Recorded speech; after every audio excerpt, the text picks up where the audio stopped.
Hello, I'm Lottie Unwin and welcome to something a bit different. We're launching a new mini-series called The Marketing Hustle Hot Takes, where we're ditching the filter and diving into the real, sometimes controversial conversations happening in marketing right now.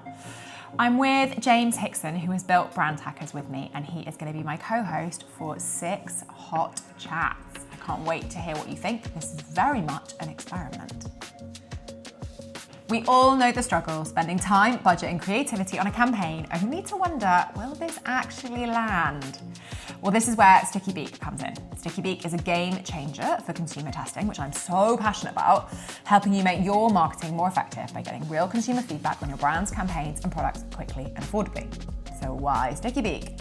You can get fast, reliable insights in 48 hours or less. Testing won't blow the budget. It costs hundreds, not thousands. You can reach your target audience globally. You can test everything from logos to taglines, messaging, creative, packaging, promotion, and more. And I really believe in marketing data-driven decisions, and you'll hear me wang on about the power of insights. So I'm very proud of this partnership. Visit stickybeak.co/marketinghustle to book a free 30-minute strategy call and discover how they can help. Plus, you get some free Sticky Beak credits to get you started, so well worth giving it a go. So today, we're gonna treat ourselves to half an hour letting rip on how someone should work with an agency. A topic close to our hearts. A topic close to our hearts. I feel like a topic close to my heart today, this week, right now. Like I feel like the last 48 hours have been a load of interactions where I've just sat there trying to smile, thinking this could have been avoided if. And it's super interesting actually that I haven't felt empowered in those moments to say what I really need from you is. Yeah. It is a funny relationship. This like, we're paid contractual, strange partnership. We're being paid to be emotionally invested in someone's business on a fixed contract. It's a funny setup. So I think there's a lot in this. So the thing that's really bugged me, like my hot pressure point currently is people who don't share all the information. So they give you like a narrow window into what's going on in their business and expect quality of output that matches what's in their brain. And do you think they are expecting you just to like fill in the gaps around the edges? I think they're just not. I don't think it's intentional. It's not. This was a trick. No, I'm going to of course. hide all of this stuff. It's more like I hadn't thought that this would be relevant for you, but actually, it's in all the nuance of what's going on. Like, really, what is the commercial context? But how often does this that make money? So I think that sometimes comes down to founders sort of thinking, oh, marketing sits over here, and numbers and commercial sits over here, and they're not linked. And of course, they are linked. Yeah. They're like inextricably linked. Particularly if you're a startup where the goal of marketing is very, very commercially focused. Absolutely. So finance and like commercial contacts, massive black hole that we're not shared in detail enough. And I don't know whether that comes from, as you say, like feeling that it's not relevant or privacy, which I totally get. Like I get why you would want to do that, but it's so disempowering. And the other one is like customer service and all of the contacts you have with the end user, which is a gold mine for the marketing team. But is kept often like completely out of reach and there's no structure set up for like how that information gets back into the marketing agency. So that's been what's driving me mad today. Yeah. My one is brands that kind of come to use an agency, like great, and we really want to work with you, but then they don't actually seem to have the bandwidth to then sort of be present. Yeah. And what I mean by that is, they're spending all this money with an agency and they've got a particular thing they want to do, but they can't find the time to actually commit to being a useful part of this partnership. And so you go, well, look, this probably isn't the right time to do it because, we can go off and do our own thing, but ultimately any relationship should be collaborative. And if we're waiting on you for the whole thing, or you're feeling like you're too busy doing a fundraiser or whatever it is, maybe it's not the right time to be spending money on agency.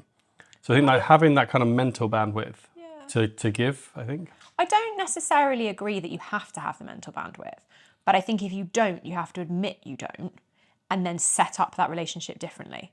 So set it up to be fairly hands-off. Say, I can't approve anything. I don't have time to approve anything. This is my goal, and I want to catch up with you in 2 months' time when my round is closed, and I want to hear what you've learned and how it's gone, and I want to give you my feedback then. But to say, I'm going to approve everything, I'm going to be really collaborative, and then not be present is such a bottleneck. And that's not coming from a bad place. it's trying to help, but it just slows everything down. Yeah, I think you're right. I wonder how many people could do that. Could do the whole, I'm just going to let you guys run with it and let's catch up in a month or 2 months. As in, I know that's sort of an extreme example, but I think even if as the founder you thought that's what you wanted to do, you probably wouldn't be letting go enough. And then I think you end up in this situation. So I'm not sure I 100% agree you can be in that situation. I've definitely done it. That's a really good provocation. Provocation? Thanks. I don't know why I'm going all like academic. That is an excellent provocation, James. It's a good question. I have done it successfully with internal teams. Okay. Where like there was a time when I was CMO at Elizabeth Scarlett and we just had to acknowledge certain like lack of bandwidth in leadership, and we had to make some really bold decisions as like we're going to stop approving 70% of the work and instead we're going to move to an end of month review where you show us everything you have done and then we go, oh, in the future let's do this, this and this, and we allowed ourselves to go, look, no Instagram post is going to ruin this business, no email is going to be the end of us, so let the team go for it and then let's gather notes afterwards. And would you recommend that? That sounds like quite a good system. Would I recommend it? It was absolutely the right thing then. Like it was just what was needed, because otherwise we were slowing down product decisions, distribution decisions, like much bigger stuff. I think this is the point. Yeah. Much, much bigger, more impactful, much more commercially important stuff was getting completely neglected because we were like, oh, but all three of us need to see every email. And that was just a nightmare. Yeah. So yeah, it was definitely the right decision. And I think it's so powerful for the team. I think that message to an agency or to a team to say, actually trust you and I'm not going to be neggy at the end of the month, but we're going to have a constructive conversation. Which comes back to that thing of what is the relationship here? So yeah. Is it a partnership? Yeah. They're the best ones. Yeah. Is it a hierarchy? Not so great. Is it, this agency is just a cost? And that's the worst one. But you're right, I agree with that totally. But let's like talk about each of those. So the one where you're a cost, that is in no one's interest. No. And I think businesses that think of you as a cost don't realise how toxic that is, because you're so demotivating. Like no one's going to do their best work if that's how they're perceived. And when it's hierarchy, the challenge with hierarchy is that you can't say what you really think. Like no one's going to tell the queen or the king that they don't like their outfit. Like there's, we understand this in society. Like there are thresholds of which you can't say stuff. And if you create that in a work environment, then there's just like all transparency's gone, which means no one's operating with the business's best interests. Yeah. Yeah. And I think it's a very hard one for founders or for, heads of marketing or marketing directors. It's a hard one not to have an element of hierarchy, because if you are the one, professional context. Yeah, for sure. But especially if there's a sort of, I guess it's where there's a payment in return for service. Yeah. If you're the one doing the paying, there's always going to be the element of, well, look, I am going to be sort of your boss. I'm going to be the king or the queen in this relationship, sort of thing. But that's such an interesting point though. But in life, there's quite a lot of relationships where someone is paying someone else. So, and I realise as I say that sounds a bit saucy. But like we employ people. Yeah. Who we have, there is a degree of hierarchy to, of course, but I think within our culture there's a pretty flat hierarchy, and yet it doesn't feel like the same rules apply with an agency. It's like an employment contract has like different contractual nuance to an agency contract. I think within our business, I think we've got a good culture, so that works. Do you think that's not true? I don't think that's true across the board. Like, I think you're quite naive. Oh dear. I think a lot of people, hierarchy exists and someone more junior doesn't want to, speak truth to power or whatever, however you want to put it. So I think not everyone has a feedback culture where the CEO can be given feedback. Also, let's just be really clear. I don't think that people don't like. No, exactly. Yeah. No. It's not to say that I'm You're like. Not that naive. It's a totally open. Yeah. I think we have some of it. But so I think there's an element of like our business is maybe different to some others, and maybe there are good and bad businesses. And then I think the other thing is, I guess we kind of, that's our culture that we've built, and we exercise day in day out.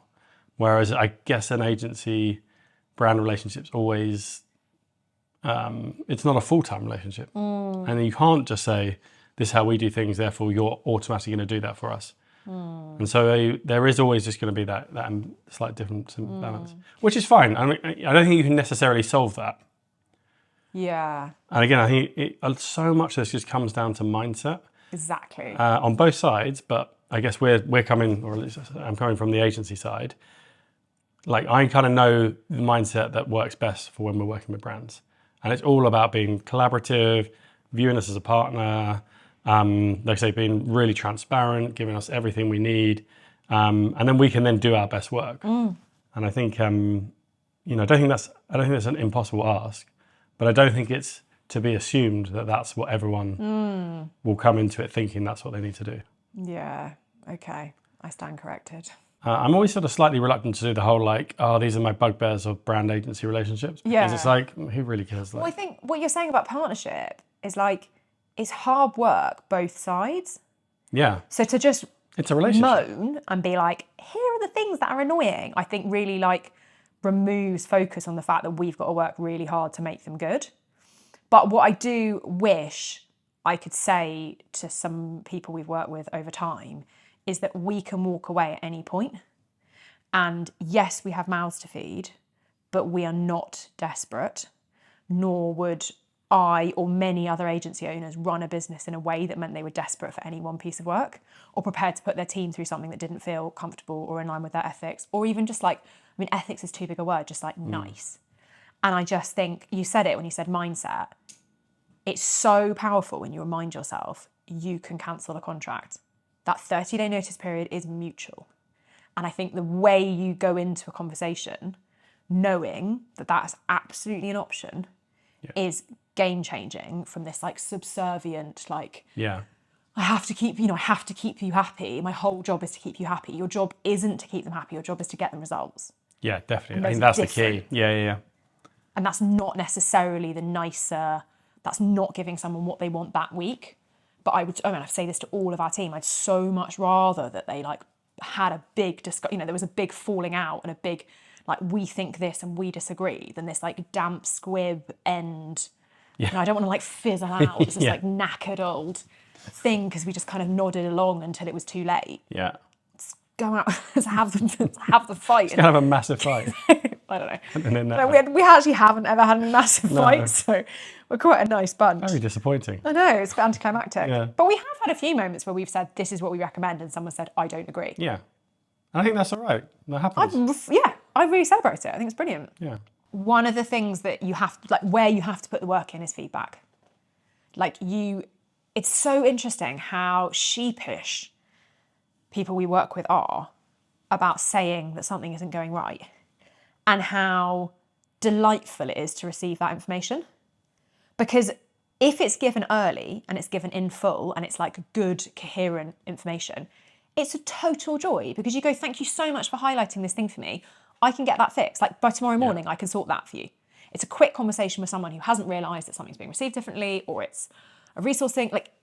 Normally the solutions are so straightforward, but it's left so late that by the time that phone rings, it's this hot mess of energy. I'm so annoyed about this stuff. It's this didn't need, if you called me 7 days ago, this didn't need to be a thing. It can just be a thought. Yeah, I think just having those conversations that's all it is really. It's just a conversation. Yeah. And it doesn't, it doesn't need to be a big thing. Often very easily fixed. And yeah, I can't think of what else to say on that Just one. give it really quickly. In almost every one of those instances, my response is that's so interesting. Amazing. Give us 24 hours to think about that and work out the implications. But a good intellectual challenge is always just fascinating. It's never a problem. But I think people get so nervy about being... I don't think people are very used to or great at giving feedback. In the world? Yeah, I think so. Yeah. What do you think? I mean... It's really hard. Do you ever give feedback to waiters in restaurants? I make a real effort to tell someone when I think they did something well. Yeah, okay. So I went on a course once that went on about the power of appreciation, and I had a reminder on my desktop so that every day at 5 p.m. I'd get a notification being like, have you appreciated someone? And so I'd send these like slightly insane, like, I just think you're really great. No reason, goodbye. Now I can go home.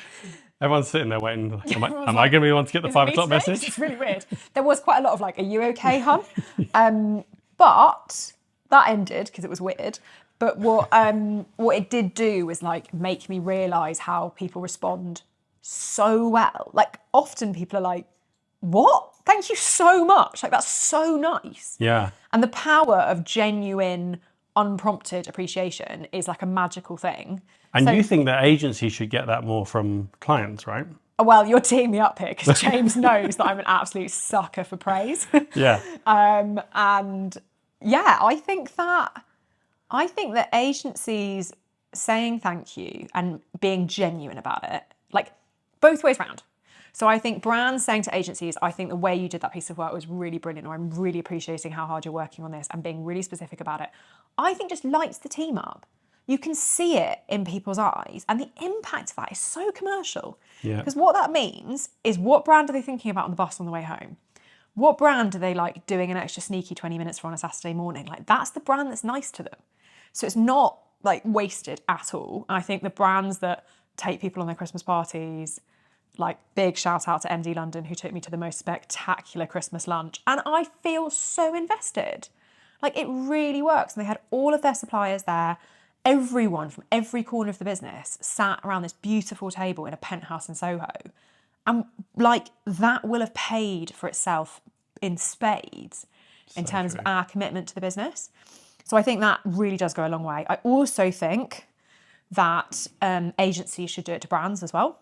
I think it's so important to say to a founder, I was so inspired by how you handled that situation, or I think the work you're doing here is absolutely incredible. Like it works both ways round, and that's the point of not allowing hierarchy. Yes. Yeah. Good point. Like if you're like, tell me I'm great, but don't give it back, then you're reinstating the hierarchy.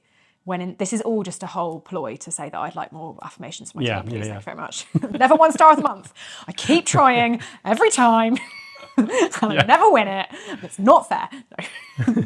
In my box. Yeah, bought it. Money. But I think it's really important. I think everyone needs to take more time and effort to acknowledge work well done. And you've touched upon some stuff around kind of when. You've got some views. I think you've got some real views on when not to use an agency. Yes. Yeah, because I think this kind of comes up quite often, and it's a learning experience. I think, when you're a brand at kind of lots of different levels, but particularly maybe if you're in the earlier stages, the temptation to work with an agency is quite prominent, because for a few reasons, right? You don't have a team, probably. You probably don't have expertise, and you're thinking, I don't know what the hell I'm doing here. And so you do want to go and find good partners. There's a couple of things where it feels like they're not quite ready, I should say. And they're quite simple ones. I think one is just having enough money. And what I mean by that, and again, money obviously does depend on whether you can work with an agency, but it doesn't mean you can't work with anyone. I mean, there's great freelancers, and there's lots of ways you can bring in partners. But I think you've got to really understand that, okay, if I'm going to bring in a freelancer or an agency or whatever it might be, there is a cost associated with that. That cost is probably going to be for at least 6 months, maybe 9 months. And I'm okay committing to that cost. I'm not going to every single week be going, oh, can I justify this? Yes. Is this the right thing to do? It doesn't mean that you should 100% say, here's 9 months up front. Of course not. But you should say, I'm at a stage where I feel the business is mature enough that I can commit to that because I can see the commercial benefit of it. So cost is one thing. And it just, again, that just makes conversations a lot easier. The other thing is, I guess, make sure you actually have a problem that needs solving, right? Because how many conversations have we sat in where we've been on a call for 45 minutes and we go, I don't understand, what do they need? What are they trying to, and sometimes that is actually part of our job, is to find out what they need, and they don't quite know, but we can help them coax it out. Sometimes actually they don't necessarily need an agency. And I think they're kind of almost going through the motions for the sake of going through the motions. And that's actually, there's times where I think we've said no to people and said, I think you're better off just carrying on doing what you're doing. Yeah. Come back to us maybe in a year's time, because actually I think then you are going to have a problem that we can solve. But right now, I don't see that we can come in and do anything for you that you can't already do yourselves.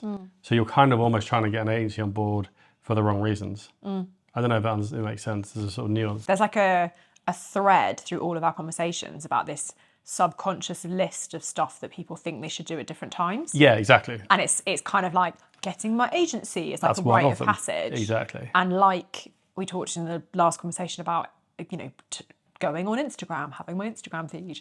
Like these are all things that you should be really questioning whether that's the right moment for you, really. I think on the money, I'm torn on the money point. I really think your framing is important, which is like, you've got to look at this as a 6-month cost and basically put a date in your diary in 90 days time where you're going to go for a coffee and like reflect on how the relationship is going. And then another note in 6 months time, whether you're going to make a decision. But to kind of 14 days in go like, or 45 days in, like you have to be able to see it in full. But I also think getting those right brains in early is really important.